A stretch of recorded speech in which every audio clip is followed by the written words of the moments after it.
Olá, pessoal.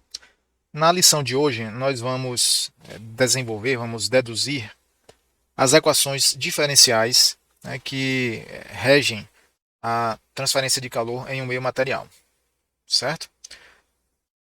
O nosso procedimento visará, né, primeiramente, o desenvolvimento de uma equação geral, né, podemos chamar de equação geral da energia,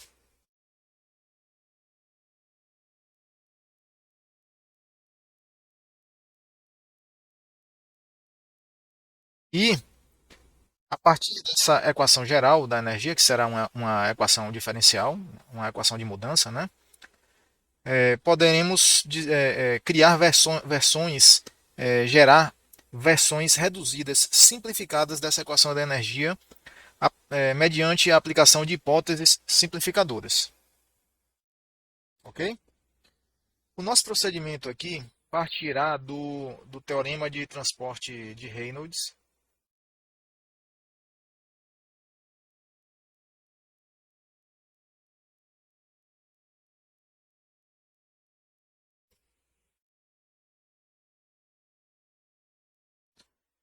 adaptado, né, aplicado à transferência de energia, para a transferência de energia.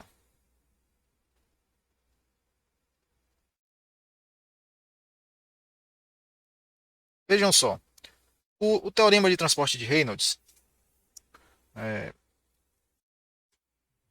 pode ser até interessante relembrar lá essa parte do conteúdo lá, né, de FT1, mas eu vou revisar aqui, tá?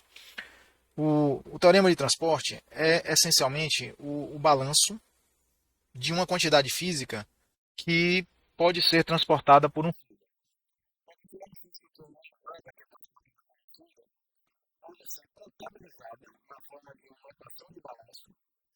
que é denominada, né, teorema de transporte de Reynolds. Tá? Qualquer quantidade física transportada por um fluido, por exemplo, massa, momentum, quantidade de movimento, energia, certo? Massa, momentum, energia.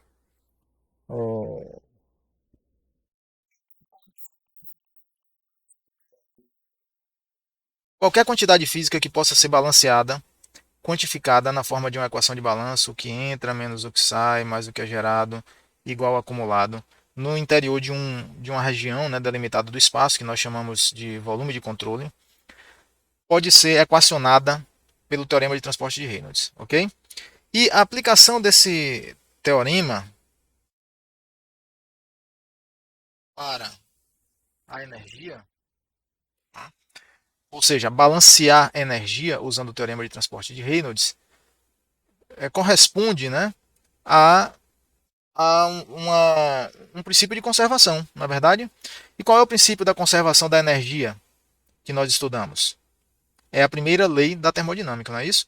Então podemos dizer que esta forma do teorema de transporte de Reynolds aplicada ao transporte de energia é uma versão, é uma expressão da primeira lei da termo. Tranquilo? Assim nós podemos escrever que da primeira lei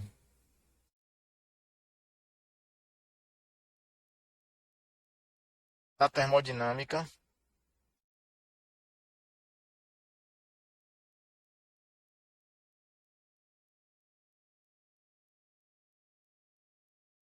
aplicada a um volume de controle VC, vou chamar de VC aqui, tá? Lembrando que esse volume de controle ele é delimitado por uma superfície de controle, né? SC. Né? Temos, nós temos o seguinte: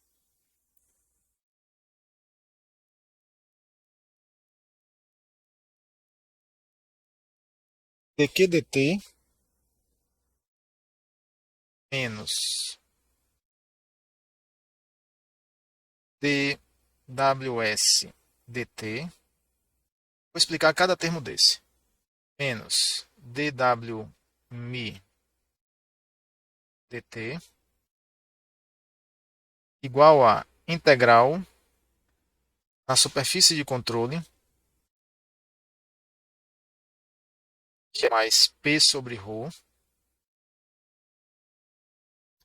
vezes ρ, vezes V escalar n. N é o vetor unitário normal a cada ponto da superfície de controle, mais dt da integral no volume de controle, que é ρ dv. Tranquilo? Nosso ponto de partida, né, nosso início aqui do desenvolvimento será a, a partir, né, do teorema de transporte de Reynolds aplicado ao transporte da energia em um meio material, que pode ser um fluido, né? Existe a velocidade aqui, ó. E esse princípio de conservação nada mais é do que a primeira lei da termodinâmica, ou uma das expressões possíveis da primeira lei da termodinâmica. Certo? Esse resultado aqui, essa equação, tá, é aplicada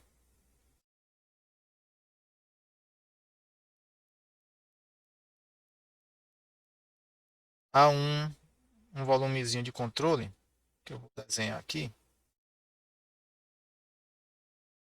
Volume de controle que pode ser um cubo, certo?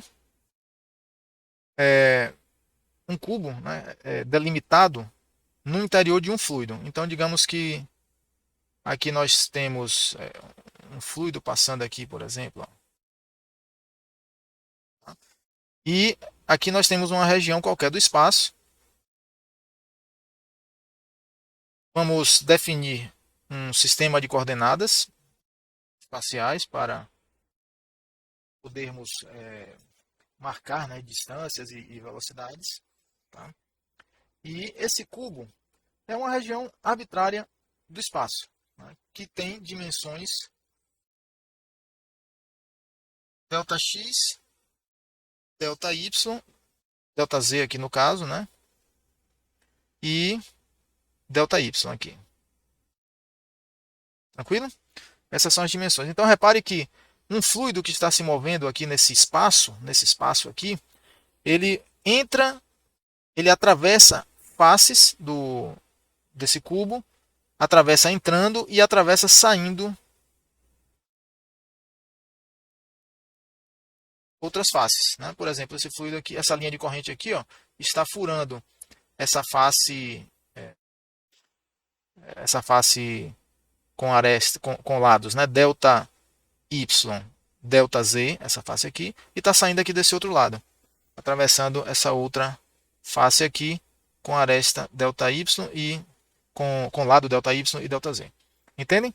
E ao entrar e sair dessa região do espaço, esse cubinho, né, esse volume de controle, o fluido transporta a quantidade física balanceada.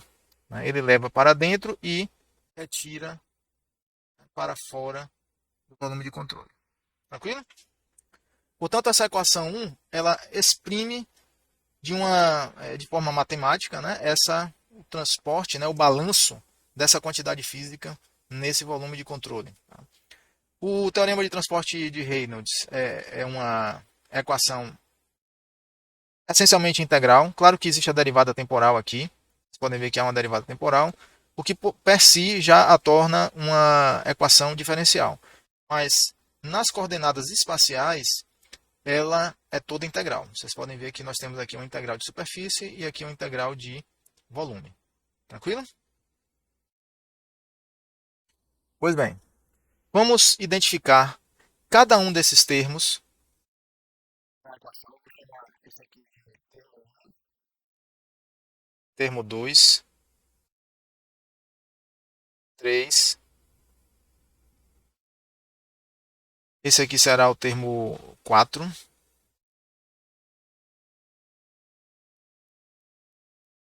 E aqui o termo 5.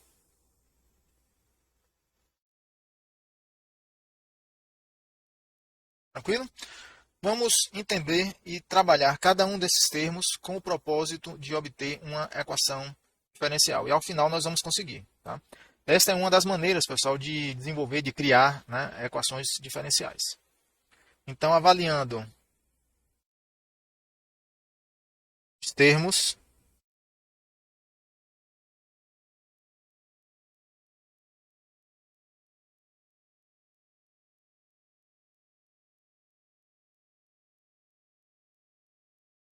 em um, bem, que nós vamos ter o seguinte. O termo 1,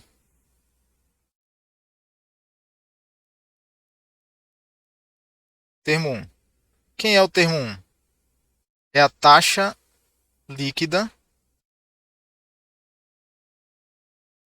líquida ou efetiva, né? Poderia chamar de taxa efetiva de calor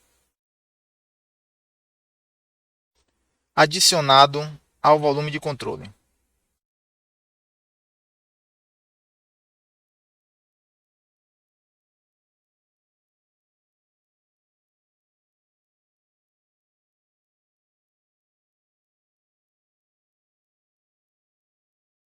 VC. Tranquilo?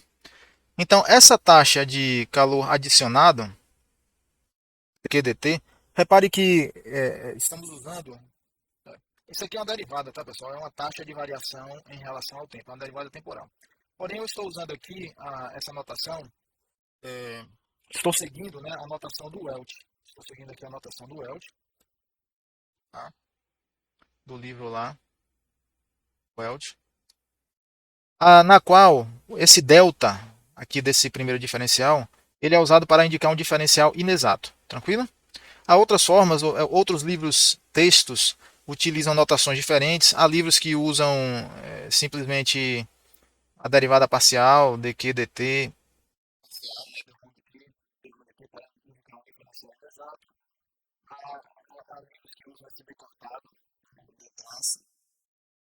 Para indicar um diferencial inexato. Eu estou usando aqui a notação do Welch. Tá? Então, o calor não é uma propriedade termodinâmica, né, de estado.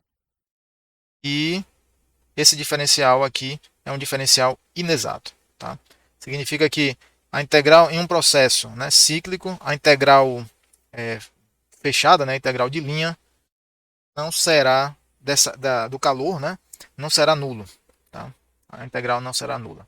Então esse calor aqui pode ser um calor, pessoal, de vários tipos. Pode ser um calor de condução, pode ser um calor de reação química, por exemplo, uma reação exotérmica ou endotérmica, que aconteça aqui nesse meio, né, no meio fluido aqui, um calor de reação química.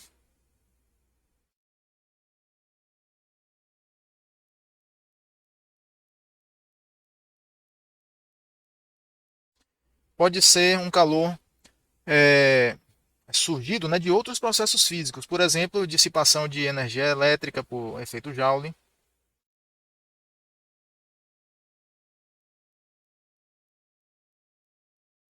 de energia elétrica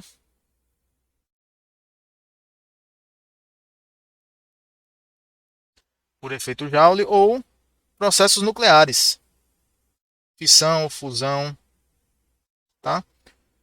Todos esses processos serão contemplados aqui através desse termo dq/dt. Tranquilo? E aí, esse termo será um termo de geração.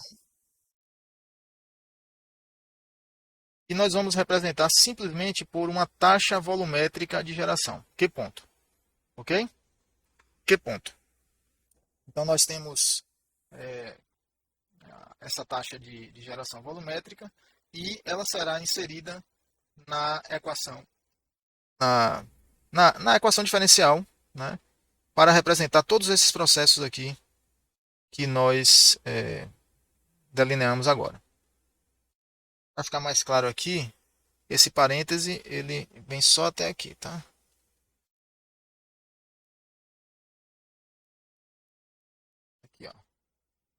Então, o calor de geração por reação química e por efeito Joule ou reação nuclear, né, será representado por esse Q ponto. Uma geração volumétrica, né?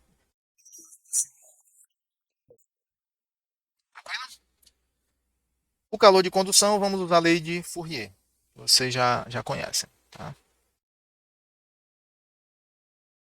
Assim, usando,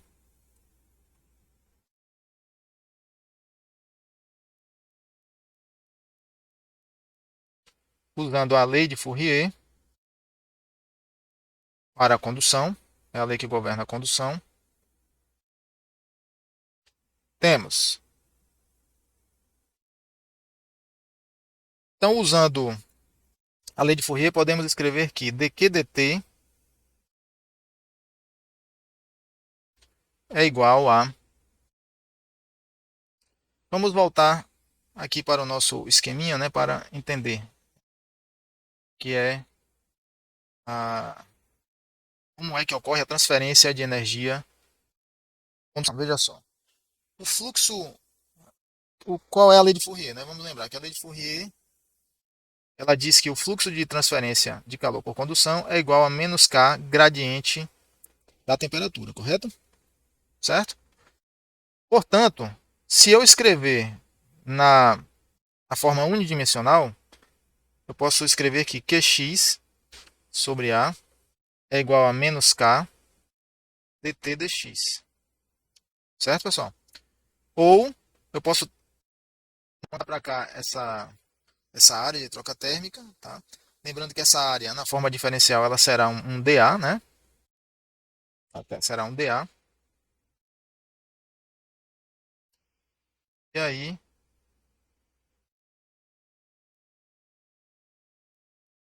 X. Certo? Então, menos K dt dx vezes uma área vai fornecer o fluxo no caso, a taxa de transferência de calor. Certo? Se essa área aqui for essa área aqui ó, do volume de controle, eu terei uma medida, né, da taxa de transferência de calor transferida por condução na direção X. E se eu avaliar ela nessa outra face aqui, eu terei uma medida dessa taxa de transferência de calor na direção X que está saindo do volume de controle. Tranquilo?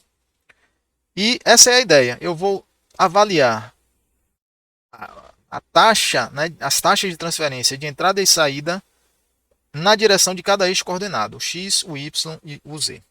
Tranquilo? Então vamos ver como é que fica aqui. Ó. Aqui vai ficar. Nós vamos ter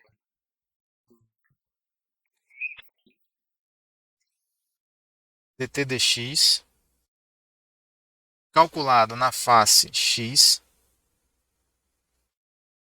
mais k dt dx calculada na face x mais delta x vezes delta y delta z. Tranquilo? Então o que é que nós temos aqui? Ó? Nós temos uma equação de balanço para a taxa. Porque esse termo aqui é um termo de entrada.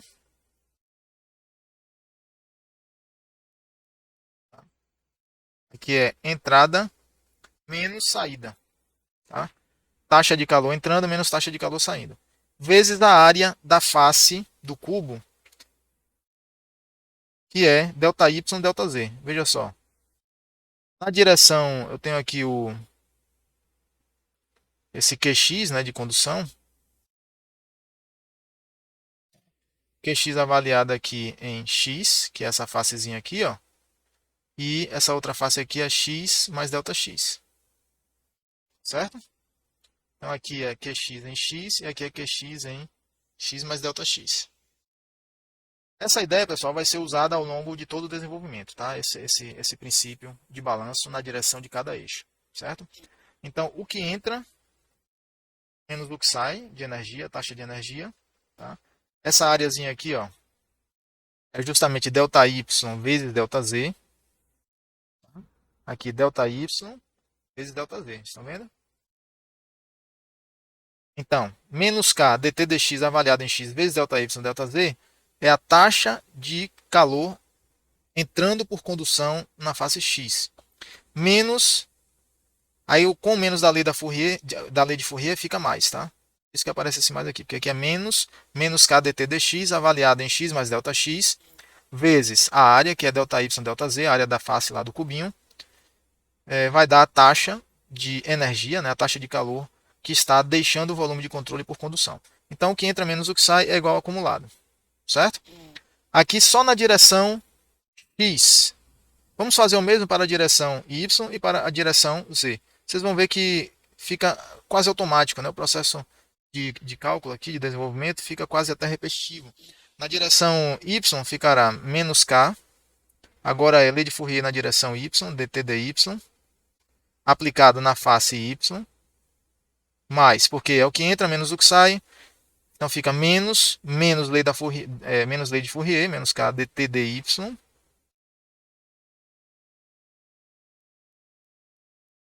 dt dy, aplicado em y, avaliado em y mais ΔY, vezes a areazinha do cubo, da face do cubo, que nesse caso aqui é ΔX vezes ΔZ. Quer ver? Vamos observar aqui, ó. Quem é a taxa QY aqui? QY vai nessa direção aqui, ó. QY, tá? E aqui saindo.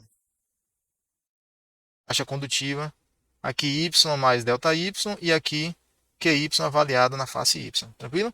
E qual é a área dessa face aqui, ó? ΔX vezes ΔZ, estão vendo? Essa facezinha aqui. E aqui essa outra face de cima é a mesma área, ΔX vezes ΔZ. Ok? Pronto. Para a direção Z, a expressão é análoga, então fica dt dz avaliada em Z, mais, né, porque vai ficar menos com menos da lei de Fourier, K dt dy, ou desculpa, dt dz, aliás, tá? Que é o eixo Z, direção Z, avaliado em Z mais ΔZ, e agora a área será ΔX ΔY, ok? Então, pessoal, toda a parte de condução que está incluída aqui nesse termo já foi equacionada através da aplicação da lei de Fourier, que calcula a transferência de energia por condução para dentro e para fora do volume de controle. Mas está faltando ainda esse termo de reação química, né? Contemplar a reação química e contemplar a dissipação por outros processos, como o efeito Joule e reações nucleares. Vamos fazer isso usando aquele termo de Q.Y, né, que vai ser um termo de geração volumétrica. Veja que o Q.Y, ele tem, vou escrever aqui embaixo, ó, as unidades são dizer, Joule, né, ou Joule, como queira chamar, por segundo por metro cúbico, se for no sistema internacional. Tranquilo? Então, se eu pegar o Q ponto e multiplicar pelo volume, eu vou ter taxa. Aqui todos os termos são taxa. Aqui nós temos taxa de calor na direção X, taxa efetiva de calor na direção, calor condutivo na direção Y, taxa efetiva de calor na direção Z. Tranquilo? Então, se eu pegar o Q ponto e multiplicar pelo volume do volume de controle, porque o Q ponto ele diz quanto calor aparece ou desaparece no interior do volume de controle por unidade de tempo, por segundo, digamos. Então, eu vou expressar isso matematicamente como sendo Q ponto vezes ΔX, ΔY, ΔZ. Tranquilo? Esta será nossa equação 2, nosso resultado 2. Então, o primeiro termo nós já expressamos. Ok? Vamos para o segundo termo, termo 2. Termo 2 é o seguinte. O segundo termo, ele representa a potência de eixo, né, ou trabalho de eixo por unidade de tempo, adicionado ao fluido. Pode ser por algum motor, por exemplo, tá? Se for um compressor, o trabalho, né, executado sobre o fluido, né, pelo sistema de compressão. Se for uma turbina, o fluido vai gerar trabalho movendo as pás girando a turbina, né, impulsionando as pás da turbina, girando o eixo da turbina. Na nossa dedução aqui, nós vamos zerar esse termo. Então, vamos definir que será nulo. Certo? Como resultado, a equação diferencial que nós vamos obter não contemplará a possibilidade, né, de inserção ou remoção de trabalho de eixo. Né? Vamos para o termo 3.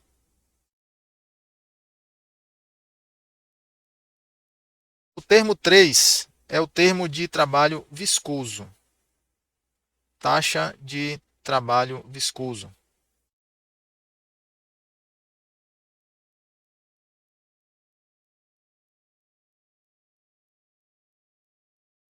Do fluido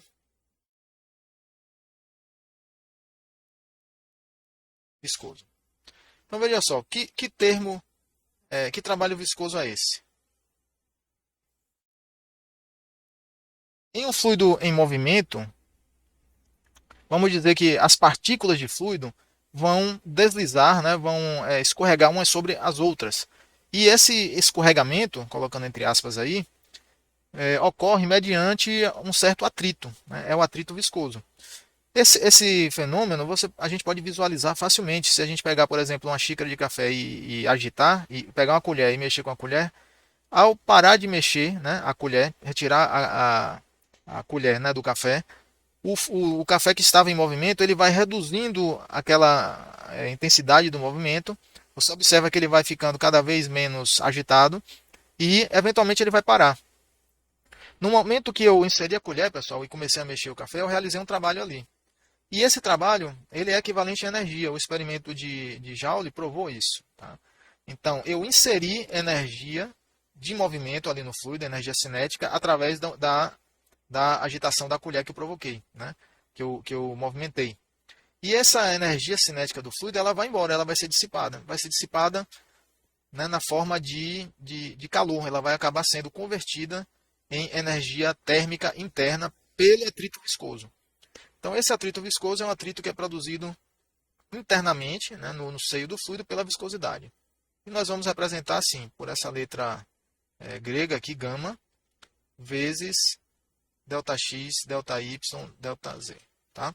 Então, o gama aqui é a taxa de trabalho viscoso ou a potência de trabalho viscoso por unidade de volume. Por isso que eu estou multiplicando aqui pelo volume do volume de controle. Temos aí nosso resultado 4. Tranquilo?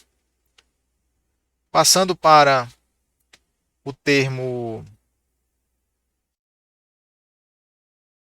4. O termo 4 é este termo aqui.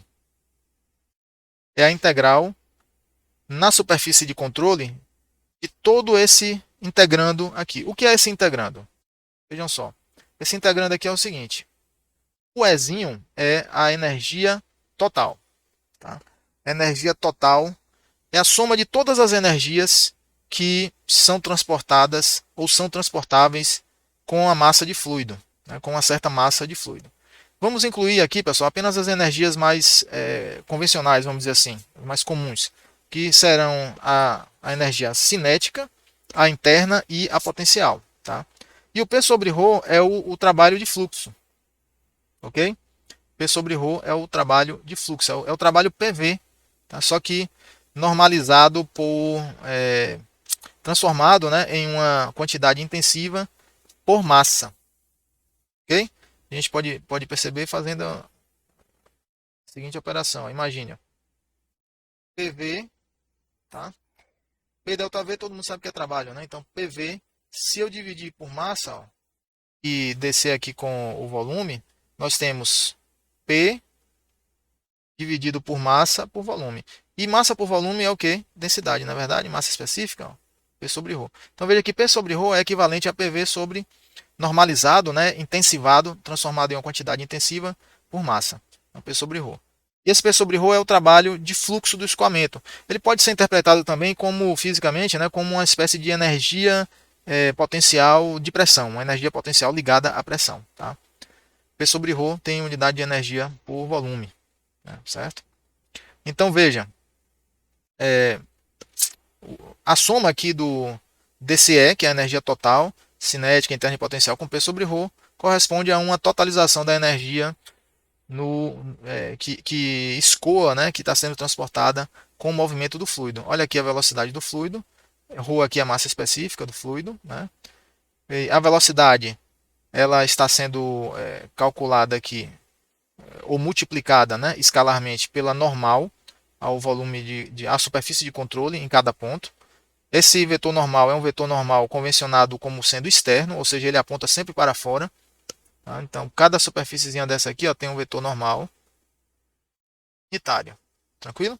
Então, o que é que esse produto escalar ele fornece? Ele fornece a projeção do vetor velocidade na direção normal à superfície, que está sendo calculada, né? Que está sendo atravessada pelo fluido. Tá? Pois bem, vamos resolver essa integral aqui de maneira aproximada, usando as áreas aqui do nosso volume de controle finito. Né? Nós temos um volume de controle ΔX, ΔY, ΔZ, ele é um volume finito. Eu poderia ter iniciado com um volume de controle diferencial, né? dx, dy, dz, mas chegaríamos ao mesmo resultado. No caso de um volume de controle finito, em uma etapa mais na frente, nós teremos que tomar o limite para ΔX, ΔY, ΔZ tendendo a zero. Então, o que é que nós vamos fazer? Vamos aproximar essa integral aqui por uma soma, né, de diferenças. Ok? Diferenças que vão aproximar. E nós vamos fazer isso se aproveitando, né, de uma propriedade das integrais, que é a propriedade de adição. Né? Então, uma integral, por exemplo, uma integral de A até C é igual à integral de A até B mais a integral de B até C, não é verdade? Se B estiver entre A e C. Tá? Então, essa propriedade aqui, aditiva das integrais, né, dentro de intervalos, nos permite resolver essa integral de superfície, dividindo ela, quebrando ela em várias integrais de superfície e somando. Então, a superfície de controle ela corresponde a essas 6 arestas do cubinho. 6 arestas não, 6 faces, né? 6 facetas do cubinho. Então, temos esse quadrado aqui, o do outro lado, né, os opostos, então dá 6 facetas. Tá? E aí nós vamos resolver essa integral, aproximar ela em cada faceta e somar, que corresponde a fazer uma operação desse tipo aqui. Tranquilo?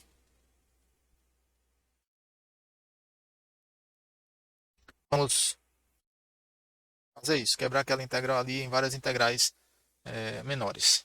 Tá? Sendo assim, o transporte de energia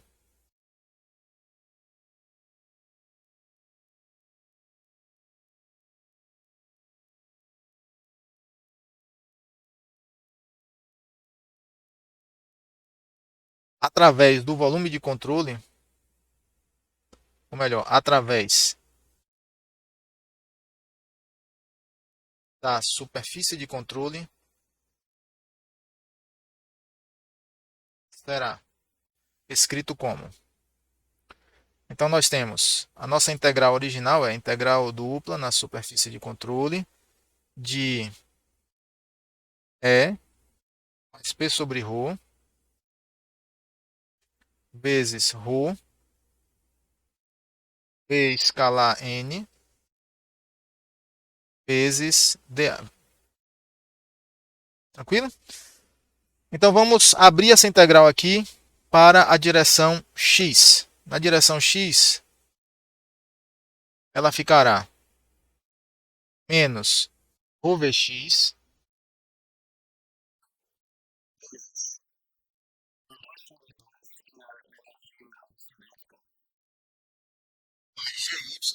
que a energia potencial corresponde à energia potencial gravitacional, mais U, que vai representar a energia interna específica, né? Mais P sobre ρ. Pronto. Esse termo aqui, pessoal, é o E, tá? Esse termo aqui, ó. V2 sobre 2 mais GU mais U. Então, E mais P sobre ρ. Isso aqui é justamente o que nós estamos chamando de E. Ok? Isso avaliado na direção X. Ou avaliado na posição X, né? Na face X. Se eu multiplicar esse termo todo por ΔY, ΔZ, eu vou ter a taxa de energia que está atravessando na direção X. Na direção X e na face X, né? Na face na posição X. Eu já vou colocar a área em evidência, portanto eu não vou escrever agora. Já vou colocar o outro termo aqui, ó, que é menos ρVx, P2 sobre 2, energia cinética mais energia potencial, mais energia interna, mais energia potencial de pressão, avaliado na face x mais delta x. Isso aqui, tudo multiplicado pela área delta y, delta z. Tranquilo? Então, repare, esse termo, ele avalia a energia que está atravessando, o fluxo de energia, né, que está atravessando essa face aqui, ó, delta y, delta z, essa face em x, certo? E o outro termo avalia a energia que está atravessando a face em x mais delta x. Agora repare o seguinte, isso aqui é fluxo, tá? Tudo isso aqui é fluxo, vezes área nos fornece taxa, né? Então joule por segundo, ou watts, né? Watts, digamos. Tá? E cabe aqui, né, entender esses sinais, porque talvez não esteja tão claro aí para vocês que esses sinais eles vêm justamente do produto escalar.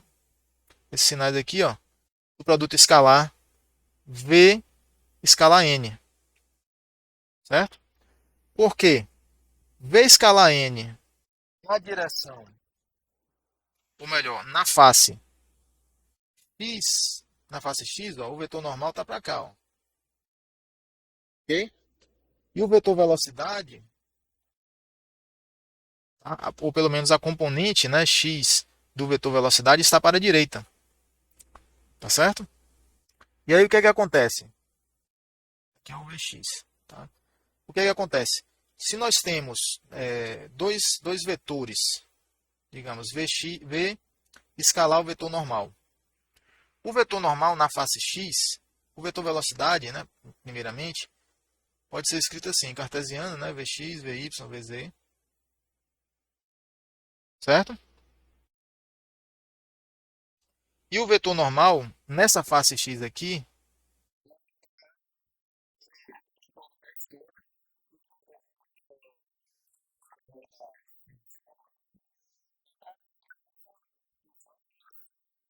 tá? Quando eu faço o produto escalar, V escalar N, uma das maneiras, a maneira analítica de fazer esse produto escalar é multiplicar componente a componente, né, e somar. Então fica Vx menos 1 menos Vx. Vy vezes 0, 0. Vz vezes 0, 0. Somando, fica apenas, resta apenas, ó, menos Vx. Tranquilo? Do lado de cá, esse produto escalar, ele dá um resultado diferente, porque do lado de cá, o vetor normal, ele está apontando para a direita, lembrando que é um vetor convencionado como externo, tá? Em, é, no cálculo vetorial, né? Atualmente esses vetores normais eles são externos. Há algumas décadas essa é a convenção mais usual. Então nós temos aqui mais 1 na coordenada x, 0 e 0. Quando eu multiplico faço produto escalar, multiplico escalarmente pela velocidade, na face x mais delta x, o produto será Vx vezes mais 1, que vai dar mais Vx, mais Vy vezes 0 mais 0, mais Vz vezes 0 mais 0. Então, no final, pessoal, olha só. É por isso que na face x, nós temos aqui E aqui na face x mais ΔX nós temos mais. Tá claro? Então, ótimo. Vamos continuar escrevendo essa mesma expressão equivalente, só que para as outras faces, né? As outras faces do cubo. Então, para a direção x, já escrevemos aqui na face x e na face x mais ΔX. Vamos agora escrever a mesma expressão no eixo y. No eixo y ficará menos ρVy vezes V2 sobre 2 mais y mais u sobre ρ vezes, ou é avaliado, né, na direção y, mais ρVy vezes V2 sobre 2 mais energia potencial mais energia interna mais P sobre ρ, avaliado aonde? Avaliado na face y mais ΔY. Repare que o sinal aqui, menos e mais, tem a mesma origem, né, desse produto escalar que eu expliquei para vocês agora. E aqui nós vamos multiplicar pela área das faces, né? Face na direção y, na direção do eixo y, a face será ΔX vezes ΔZ.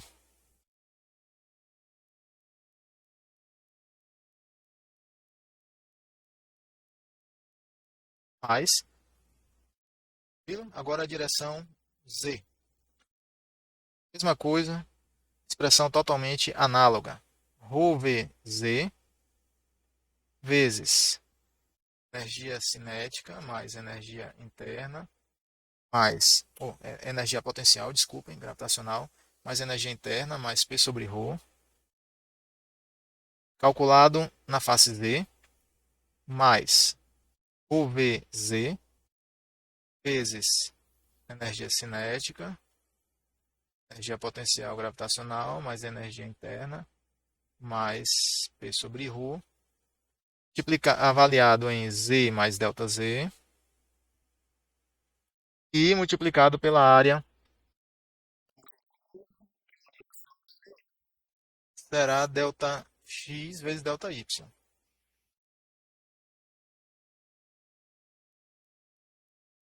ΔX vezes ΔY. Pronto, pessoal. Finalmente já avaliamos aí a integral de superfície, na superfície de controle. Vamos passar agora para o termo 5. Termo 5. Termo 5 é a variação temporal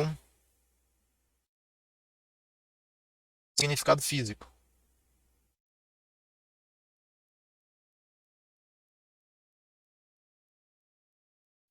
Temporal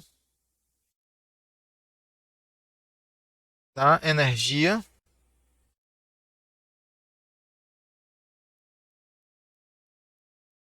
no interior do volume de controle. Tranquilo? No interior do volume de controle.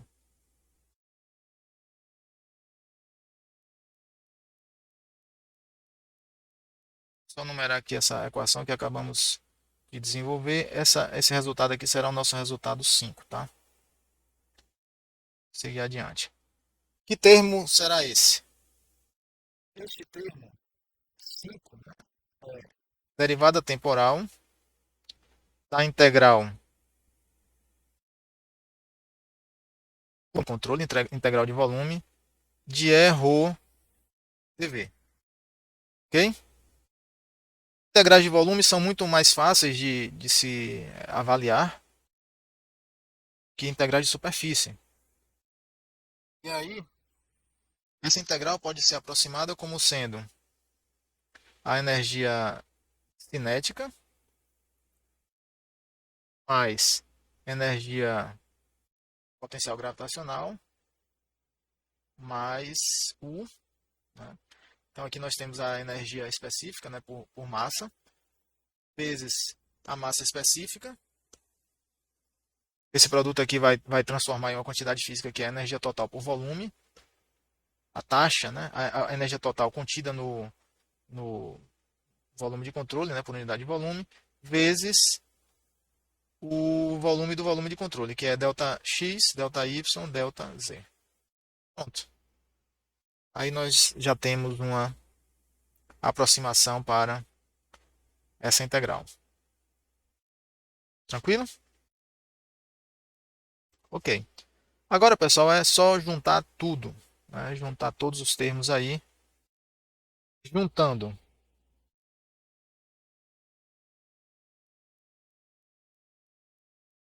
termos 2 a 6, dividindo por delta x, delta y, delta z, que é o volume do volume de controle, obtemos. Obtemos o seguinte, tá?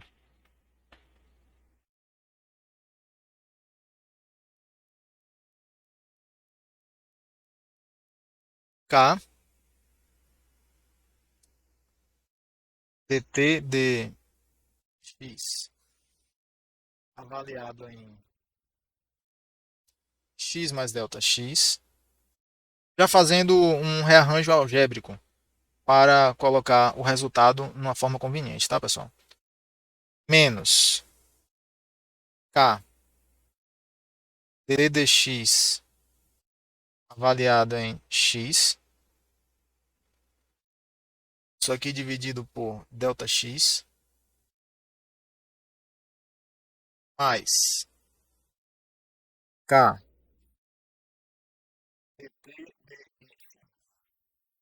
avaliado em y mais delta y, menos K dt dy avaliado em y, isso aqui tudo dividido por delta y, mais K dt dz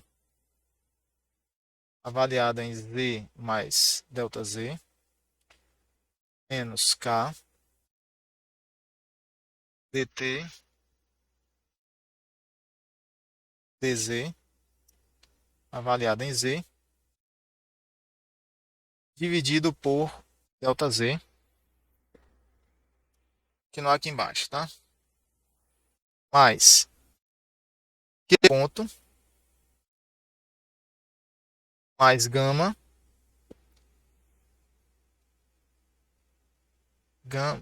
gama não, lambda. Essa letra grega aqui é lambda, é igual a over x vezes P2 sobre 2 mais GY mais U mais P sobre ρ.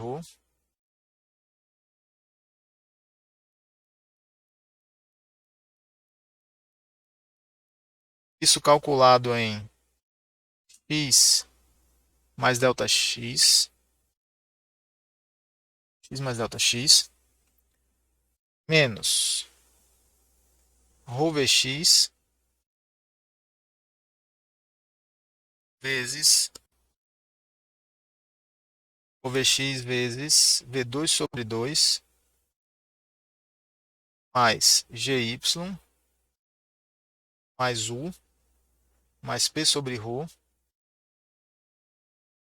avaliado em x, que vou fechar a chave. Tudo isso aqui dividido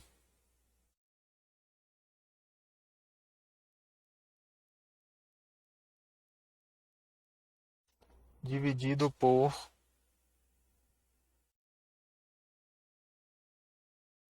delta x,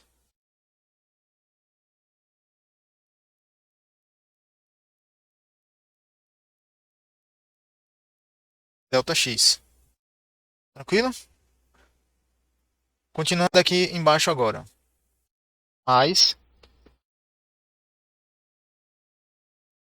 Agora vamos escrever a parcela, né, o termo para a direção y. Vai ser o y vezes. É muito parecido, tá, pessoal? De um eixo para o outro, a expressão fica bem análoga. V2 sobre 2 mais energia potencial, mais energia interna, mais V sobre ρ.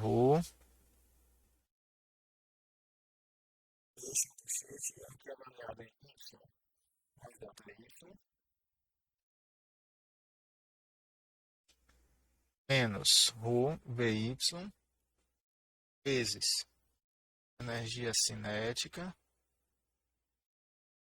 potencial mais interna, mais P sobre ρ, avaliado em Y, fecha aqui, e tudo isso dividido por ΔY,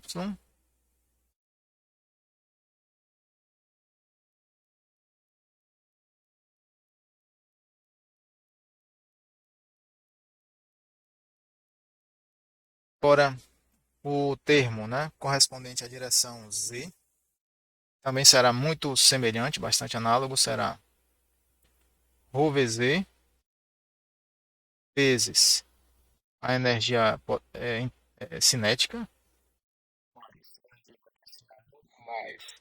a energia interna, mais P sobre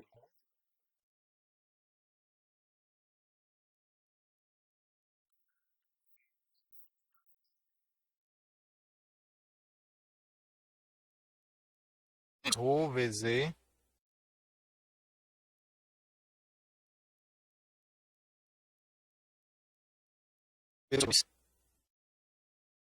mais energia potencial, mais U, mais P sobre ρ,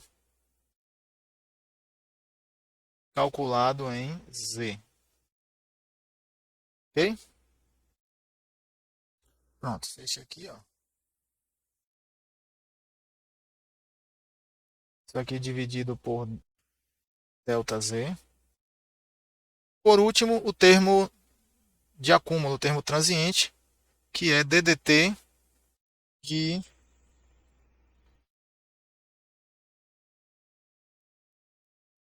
O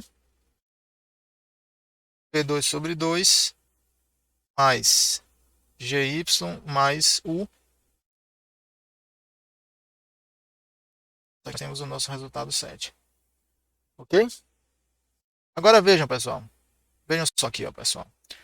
Cada expressão dessa, né, nos lembra o quê? Né? Uma função. O que é que isso aqui, o que é que nos lembra essa expressão aqui? Vejam só. Uma função avaliada em x mais ΔX menos a própria função avaliada em x dividido pelo ΔX, por essa translação. Se eu fizer, se eu aplicar o limite aqui para ΔX tendendo a zero, isso aqui não é a própria derivada? Não é a definição, a própria definição usando o limite de derivada? Pois é.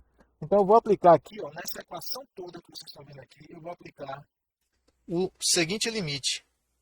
Vou aplicar o limite para essa equação toda, limite de ΔV tendendo a zero, que corresponde a ΔX, ΔY, ΔZ tendendo a zero. Então todos os deltas x e yz vão tender a zero, certo? E eu vou aplicar em toda a equação. Vou aplicar do lado esquerdo e do lado direito. E limite da soma a gente sabe que é igual à soma dos limites, não é isso? Então se eu aplicar o limite no, vamos dizer, daqui até aqui, ó, se eu aplicar o limite daqui até aqui, eu posso abrir, né, expandir, dividir esse limite na soma de outros limites, né, para cada uma dessas parcelas. Então, o limite dessa parcela aqui para ΔX tendendo a zero vai ser a derivada da função que está sendo avaliada nos pontos, né, x mais ΔX e x. E qual é a função? A função é isso aqui tudo. Ó. A função é esse termo aqui, k dt dx. Tranquilo? Essa é a ideia. Então, tomando o limite,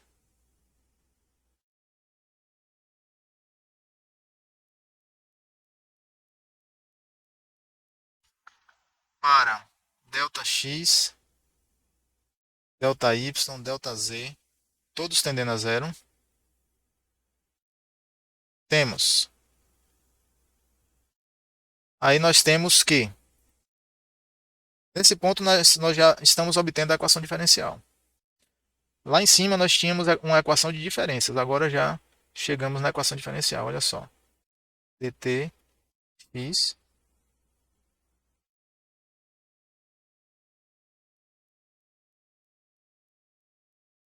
mais ddy k dt dy mais ddz de k dt dz mais q ponto mais lambda igual, continuar aqui embaixo, tá? Igual a ddx, desculpe, de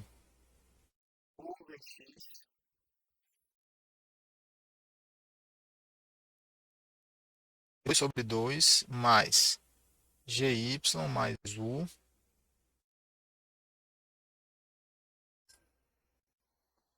mais p sobre ρ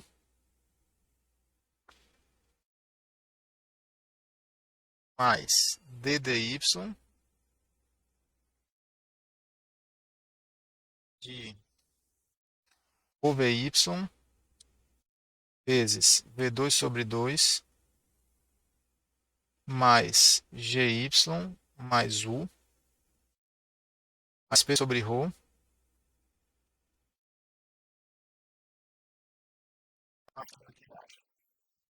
ddz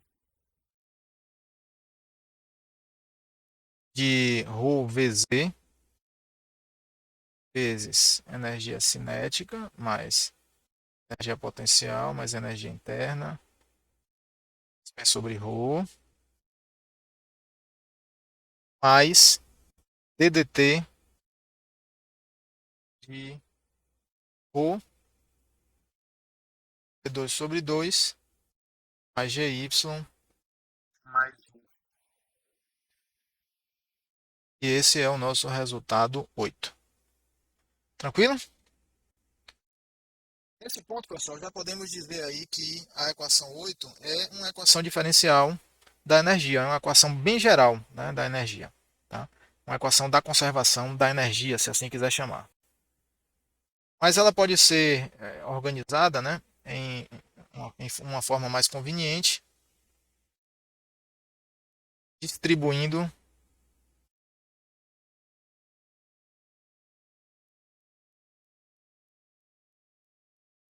e reagrupando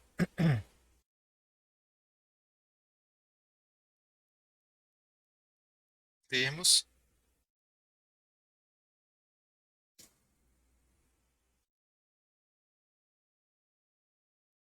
usando uma definição conhecida, né, que é a derivada substantiva, também chamada de derivada substancial ou derivada material.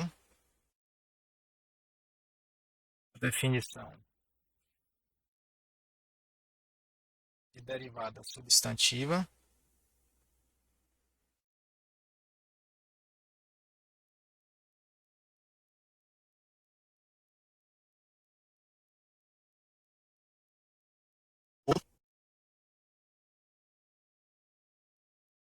pode ser escrita como. Então, fazendo essas operações aqui, podemos obter que divergente de K gradiente de T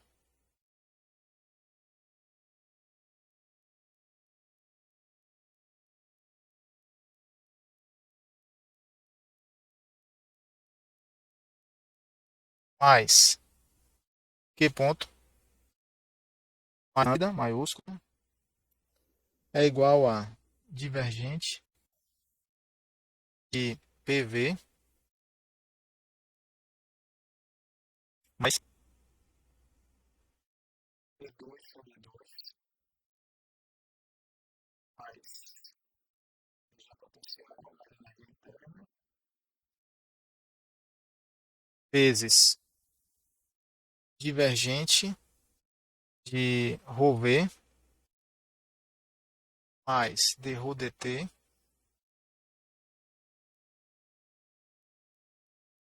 mais, continuar aqui embaixo, ρ sobre 2 vezes dv2 dt. Esse dzão é a derivada substantiva, tá, pessoal? D, a derivada substantiva, vou colocar a definição aqui embaixo, né? Só para relembrar, né? É um operador diferencial, pode ser escrito assim, ó, ddt é igual a ddt parcial mais v escalar gradiente, tá? E pode ser aplicado em qualquer quantidade física esse diferencial aqui. Basta eu colocar aqui, ó, nos parênteses, a função que eu quero, sobre a qual eu quero aplicar o operador diferencial. Então, dv2 dt mais o du dt mais o dgy dt. Que nós temos o nosso resultado 9, né? Agora repare o seguinte, nessa equação aqui 9, existe um termo conhecido, talvez alguns de vocês já tenham identificado, né? Esse termo aqui, ó, essa expressão, né? Aplicando, né, a equação da continuidade a um volume de controle, nós obtemos que esse resultado aqui, ó, que dρ dt mais divergente de ρv é igual a zero. Esse resultado aqui, pessoal, é a equação da continuidade. Ela expressa a conservação da massa. Certo? Continuidade da massa. E diz o seguinte, a massa total de um fluido não pode variar, tá, em um escoamento. Afinal de contas, se não houver a ocorrência de processos nucleares que transformam massa em energia, ou fenômenos relativísticos, né, a massa total tem que ser conservada. Então, pela lei física de conservação da massa, essa expressão aqui, ó, tem que ser igual a zero. Então, olha que interessante. Na equação da energia, esse resultado 9 é uma versão bem geral da equação de conservação da energia, aparece essa expressãozinha aqui, ó. E por outra lei física, que é a lei da conservação da massa, a gente sabe que essa expressão aqui, obrigatoriamente, é nula, é zero. Tranquilo? E essa expressão sendo zero, vai zerar todo esse termo aqui. Olha só que interessante, né? É uma simplificação que é um cancelamento que não é uma simples operação matemática, é um reconhecimento de anulação, né, de um dado termo através de outra lei física, né, que é a lei da conservação da massa. Tranquilo? Então, fazendo aí essa simplificação, nós temos que, usando a equação de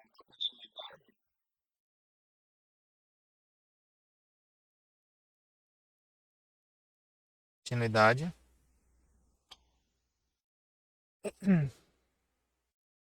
9 torna-se 9 torna-se divergente de K gradiente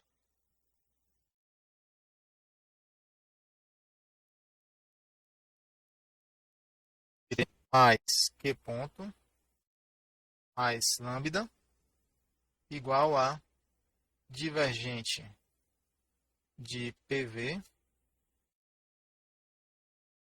mais o sobre 2 PV2 substantivo dt mais ρ du dt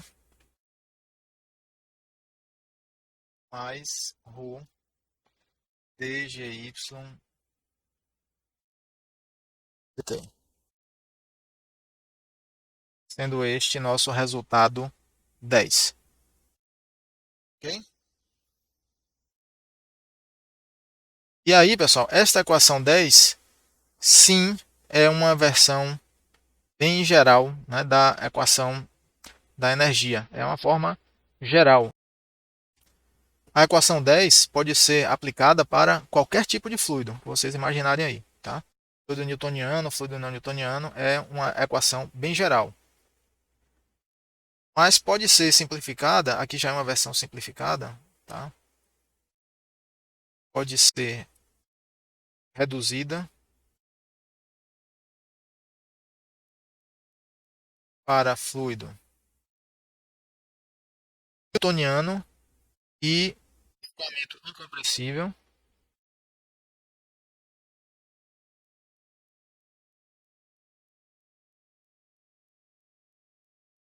escoamento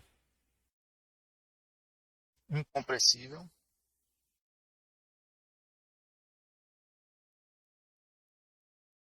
A. Gradiente de K, gradiente de T, Q ponto mais I. Repare nessa mudança, né? O lambda aqui ó, se transformou em φ, porque o termo de dissipação por trabalho viscoso para fluido newtoniano é o que eu vou explicitar aqui para vocês, vou mostrar para vocês agora. Tá? CV dt. Essa aqui é a equação geral da energia para fluido newtoniano.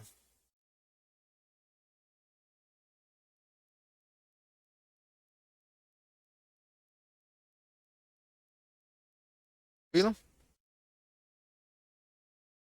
Φ é o termo de dissipação viscosa.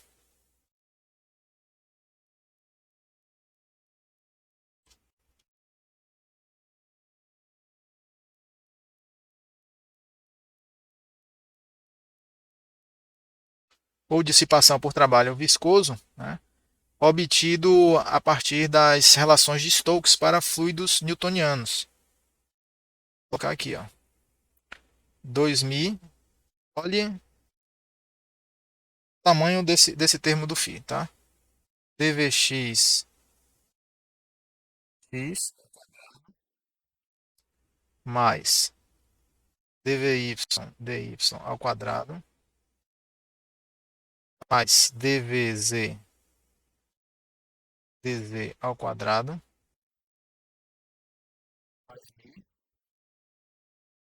vezes esses termos aqui de derivadas cruzadas.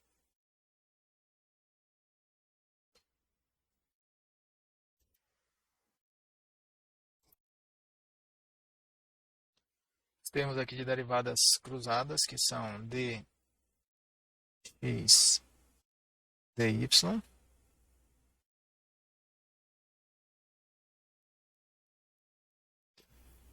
mais dvx dvy dx ao quadrado mais dy dz mais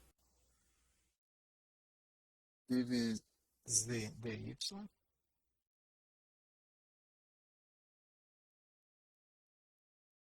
ao quadrado mais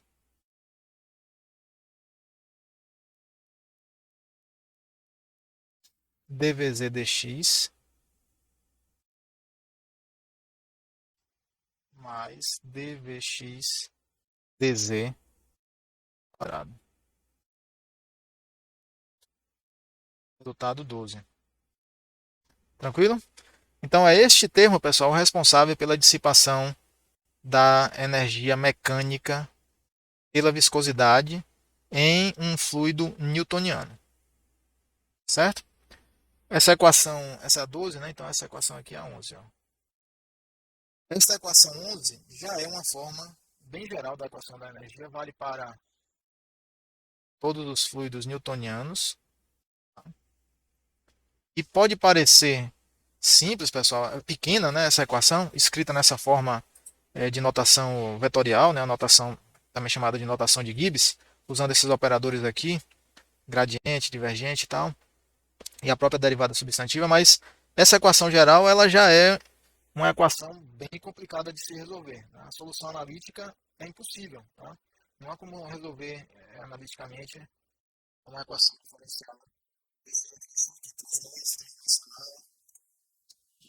Fatalmente, o que nós resolvemos na prática são versões simplificadas dessa equação da energia. Ainda assim, temos que recorrer à solução numérica, a métodos numéricos, para obter o campo de temperaturas. E faltou mencionar, pessoal, que ao resolver essa equação aqui, o que nós obtemos é a distribuição de temperaturas no meio material, né, que é a propriedade física, né, é a propriedade de estado, né, dependente aqui, e ao resolver a equação diferencial, nós obtemos o valor da temperatura em cada ponto do meio material e para cada tempo. Ok? Até o próximo vídeo, um abraço.